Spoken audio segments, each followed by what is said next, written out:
dalam firman seorang tidak akan hanya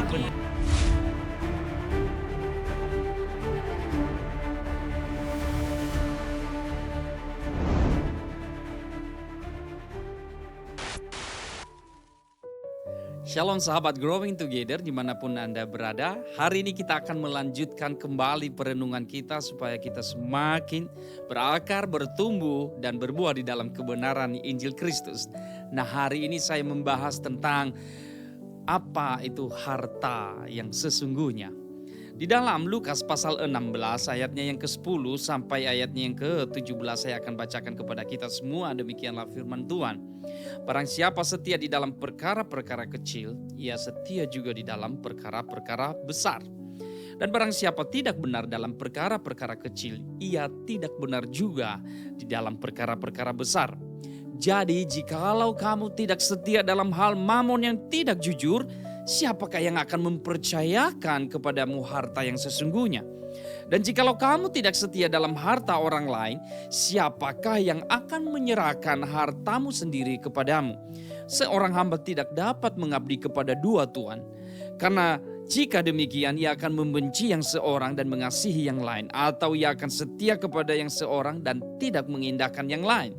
Kamu tidak dapat mengabdi kepada Allah dan kepada Mamon. Semuanya itu didengar oleh orang-orang Farisi, hamba-hamba uang itu. Dan mereka mencemooh dia. Lalu ia berkata kepada mereka, kamu membenarkan diri di hadapan orang. Tetapi Allah mengetahui hatimu. Sebab apa yang dikagumi manusia dibenci oleh Allah.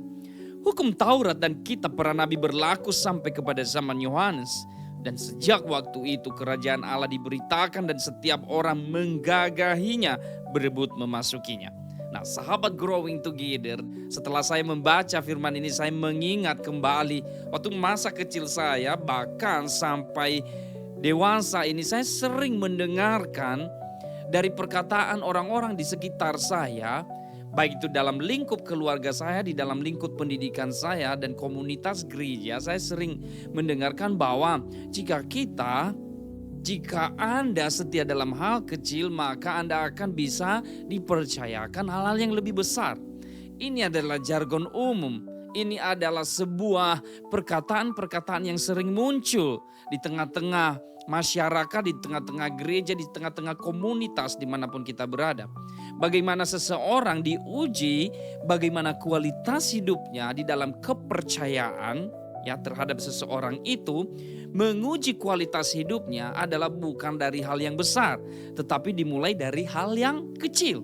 Kalau Anda bisa setia dan bisa mengelola hal yang kecil, maka next step atau langkah selanjutnya akan diberikan hal yang besar kepada Anda, maka Anda bisa dipercayakan untuk mengelolanya dengan baik. Kalau contohnya 10.000 dipercayakan kepada kita hari ini, kita bisa mengelola 10.000 rupiah itu dengan baik, maka percayalah ketika kita mendapatkan yang 100.000, kita bisa juga mengelolanya dengan baik.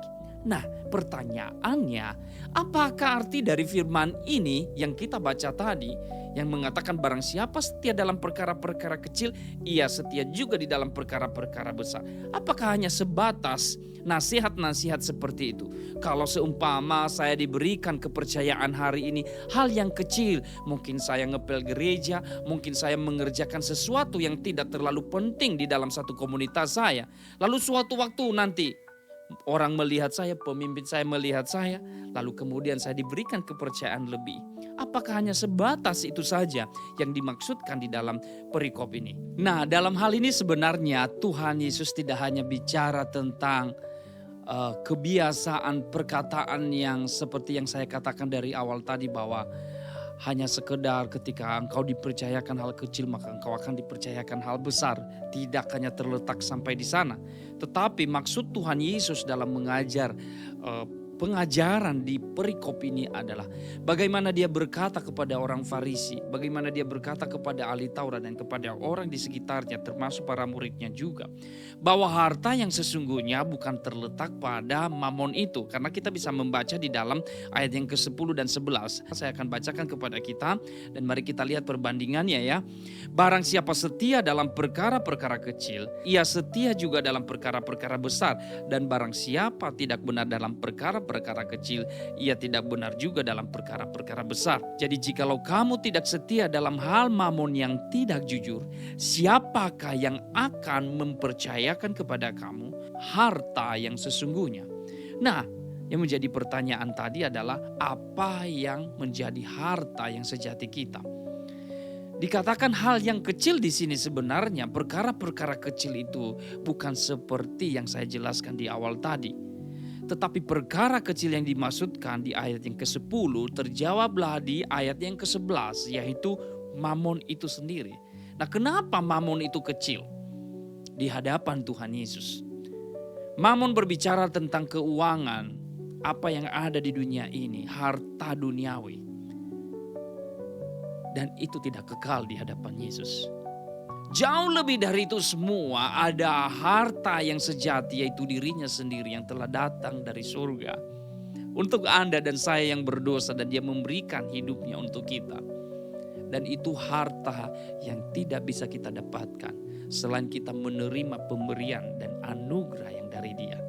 Nah, dia sedang menjelaskan hal ini kepada ahli Taurat, kepada orang Farisi yang ada di sana. Tetapi justru ketika dia menjelaskan hal ini kepada mereka, mereka mencemooh dia. Mereka menganggap itu tidak berlaku bagi mereka. Mereka menganggap itu tidak bermanfaat bagi mereka. Karena di dalam hati mereka bukan kerajaan surga, bukan kerajaan Allah yang dibawa oleh Yesus yang ada di dalam pikiran mereka. Karena sangat berbeda cara berpikir dan konsep berpikir mereka terhadap kerajaan surga yang dibawa oleh Yesus. Yang mereka pikirkan adalah bagaimana untuk keuntungan diri mereka sendiri. Karena dikatakan di dalam ayatnya yang ke-14, semuanya itu didengar oleh orang-orang Farisi, hamba-hamba uang itu. Jadi perkataan ini disampaikan kepada mereka karena sebenarnya mereka ini adalah hamba-hamba uang itu. Jadi hal yang kecil di hadapan Allah adalah mamon. Harta dunia, keuangan itu kecil di hadapan Allah. Itu tidak ada kekalnya sama sekali. Dan luar biasanya orang Farisi ini, ahli Taurat, yang sudah mengerti hukum Taurat, yang sudah mengerti firman Allah, sudah mengerti sebenarnya apa itu kerajaan Allah secara teori. Mereka membaca, mereka membahas. Orang Farisi itu kan orangnya belajar, orang berpengetahuan, berpendidikan, orang teologi. Tetapi yang ada di dalam hati mereka justru adalah keuntungan dan keduniawian, yaitu uang. Mereka adalah hamba-hamba uang. Dan hal yang kecil ini tadi yaitu mamon. Uang ini semestinya adalah hal yang tidak kekal dibanding dengan yang sedang datang dan sedang berbicara kepada mereka. Justru mereka menghambakan diri di dalam hal yang kecil ini. Sehingga Yesus berkata kepada mereka, sebenarnya ini hanya ujian saja bagimu. Bayangkan hal yang tidak kekal saja, engkau menjadikannya Tuhan atas hidupmu. Seharusnya setiap orang yang sudah mengenal kebenaran firman Allah, yang sudah mengenal kerajaan Tuhan yang sesungguhnya, yang sudah mengerti dan merasakan kedatangan Kristus di dunia, mengerti tujuannya datang ke dunia, yaitu untuk menebus dosa-dosa manusia, maka itu adalah harta yang sesungguhnya. Dia adalah harta dan permata yang tidak akan bisa kita dapatkan dengan kemampuan kita. Bukankah hari ini kalau tidak ada Kristus Yesus dalam hidup kita yang sudah turun ke dunia, kita akan menjadi hancur lebur meskipun kita memiliki banyak hal di dunia ini. Lalu setelah kita akan mati nantinya, setelah kita dipanggil pulang meninggalkan dunia ini, kita mau kemana? Kalau tidak ada Kristus yang sudah datang dari surga ke dunia ini, maka everything is nothing. Semuanya adalah kesia-siaan. kesia-siaan karena tidak ada pengharapan di sana, karena tidak ada kehidupan kekal bersama dengan Dia. Tapi hari ini puji Tuhan, kita yang telah menerima firman ini, kita bukan orang Farisi, kita bukan ahli Taurat, tetapi kita diingatkan kembali.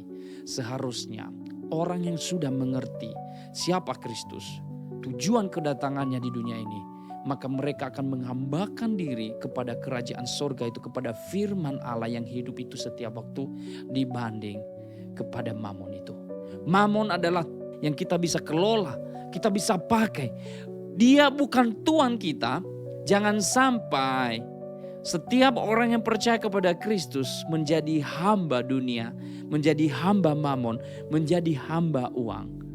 Tetapi sebaliknya, kita pakai mamon itu untuk memuliakan Tuhan. Kita pakai mamon ini bukan menjadi Tuhan kita. Kita kelola dia dengan baik. Karena dengan uang kita bisa memuliakan Tuhan. Kita bisa pergi kemana-mana untuk menginjil. Kita bisa membelikan sesuatu kepada mereka yang membutuhkan.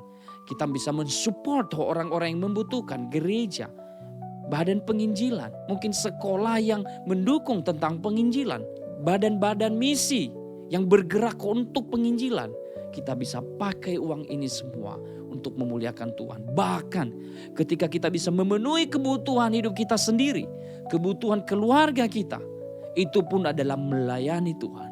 Mari kita pakai mamon ini bukan untuk menjadikan dia sebagai Tuhan kita dan kita menjadi hambanya. No, justru sebaliknya, dia adalah hamba kita untuk kita pakai supaya melalui ini semua memuliakan Tuhan. Orang Farisi, mereka menjadikan yang tidak kekal ini, hal yang kecil ini menjadi Tuhan mereka. Justru yang di depan mereka sedang berbicara kepada mereka adalah harta yang sesungguhnya, Kristus itu sendiri. Mereka tidak menghiraukan, bahkan mereka mencemoohnya. Adakah saudara hari-hari ini memikirkan hal ini? Siapa yang menjadi harta? Apa yang menjadi harta yang sesungguhnya dalam hati kita? Adakah setiap hari kita khawatir dan takut karena mamon ini? Kalau kita setiap waktu dan setiap hari, setiap detik, kita takut terus-menerus tentang mamon, maka itu sebenarnya kita sudah menjadikan diri kita menjadi hambanya. Tetapi apakah kita pernah khawatir kalau hari ini saya tidak bergumul, kalau hari ini saya tidak membaca firman Tuhan, kalau hari ini saya tidak berbicara kepada Tuhan, kalau hari ini saya tidak menyembah Dia lewat aktivitas saya, mengingat akan kasih-Nya. Apakah ada kegelisahan-kegelisahan itu di dalam hati kita? Kalau kita sudah menjadi hambanya, saya percaya kegelisahan itu akan terjadi dalam hati kita. Ketika kita sudah mulai melupakan hadirat Tuhan, melupakan firman Tuhan, melupakan persekutuan kita dengan sesama kita yang menyembah Dia. Sahabat terkasih, siapa dan apa harta yang sedang engkau miliki dan engkau nantikan dan engkau agung-agungkan dalam hidupmu hari ini? Kalau harta saya yang sesungguhnya adalah Kristus. Semoga kita semua juga sahabat Growing Together, harta yang sesungguhnya adalah Kristus dalam hidup kita.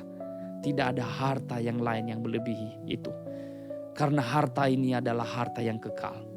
Bahkan di saat kita tidak mempedulikan Dia, di saat kita melupakan Dia, Dia adalah pribadi yang selalu mempedulikan dan mengingat kita.